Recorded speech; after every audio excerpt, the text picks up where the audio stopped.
Good afternoon, my turtle ducks. Thank you for coming to this very special holiday tea. It's the autumn equinox, so we have apple blossom and sweet orange tea with cream and honey, and we also have some delicious honey oat cakes today. For this very special tea, I want to talk about the autumn equinox, also sometimes referred to as Mabon. I'll be using Mabon here for brevity.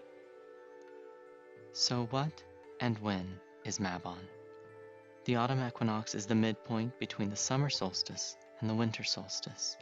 It is the second harvest festival and is considered by some to be the pagan equivalent of United States Thanksgiving. However, Mabon is a bit more somber than Thanksgiving. While it is important to be grateful for what we have, that is more the focus of Lunessa and even Samhain. During Mabon, we are grateful for what and who have been sacrificed along the way. It is a good time to remember what sacrifices we have made and what sacrifices have been made on our behalf. If you're also part of the LGBTQIA community, now is an excellent time to look at our history and remember the names and people who were instrumental in gaining us the freedoms and privileges we enjoy today. Mabon isn't unique for being a reflective holiday.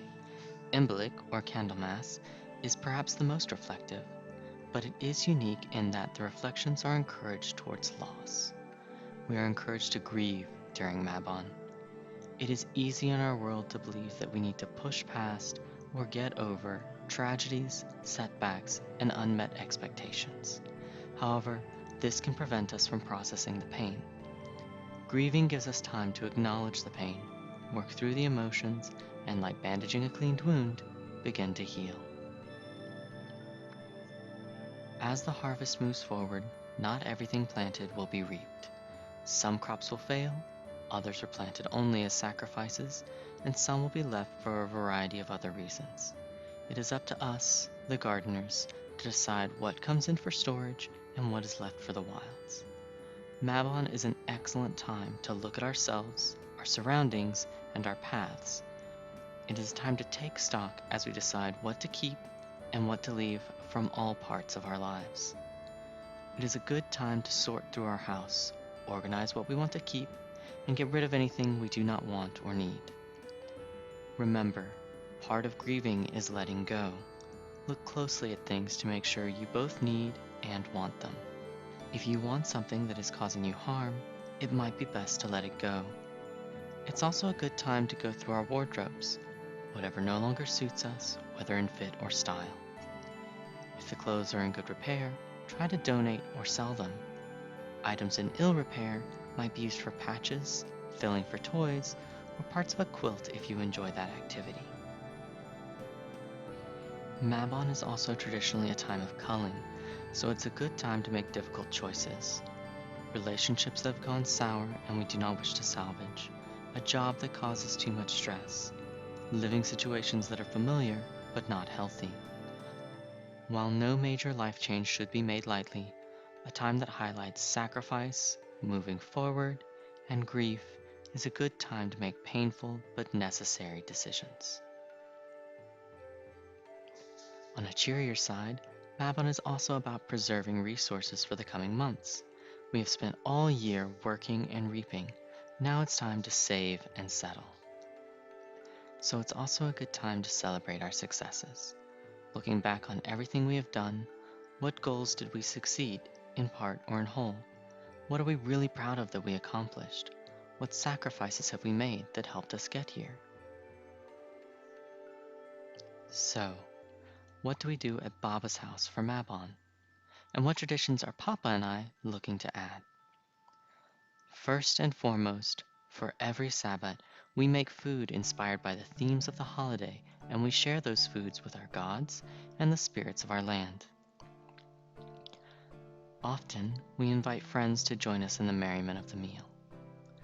We like to have a bonfire, although sometimes we merely light a few candles or put a fire in the fireplace if it is cool enough to do so. Traditions that I would like to start now that we are a bit more settled. I would like to use Mabon as a time of clearing out, getting rid of all that no longer suits us or does not bring us joy anymore, a decluttering of the house and our lives. I would also like Mabon to be a time of scoring, where I look back on the year and try to find habits and spaces where we did really well and what improvements might help us in the future. Now that Papa and I are going to be in one space for a long time, I would like to really start trying to grow as much of our food as we can. That will mean I start preserving food around this time of year. It would also be nice, on days when we have the option, for Papa and I to spend the sunset in observation and reflection. Now, why does your dear Baba celebrate Mabon? The simplest answer is, I like having holidays. I like having days throughout the year that feel special, and holidays feel special. I like having rituals meant to bring me into harmony with the world around me and with myself. The Sabbats can be a hectic time for me, but in the few weeks or month leading up, I tend to take time to sit, read, and think about them. I like the ritual. I also like having the excuse to throw a dinner party. What if you're not pagan? If a pagan friend invites you to a celebration, feel free to ask questions about it.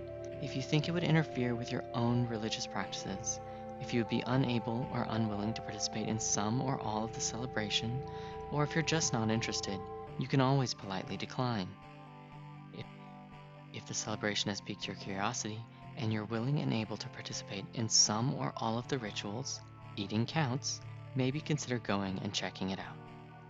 Some people have very elaborate rituals and parties, and some people, more like me, have decorations and subdued dinner parties. While I am always open to discuss what I'm doing and what rituals I practice with my friends, I only host 2 parties where there is a ritual other than food that I specifically encourage guests to participate in. But we'll talk about those next time. Now, it's time for me to go celebrate Mabon.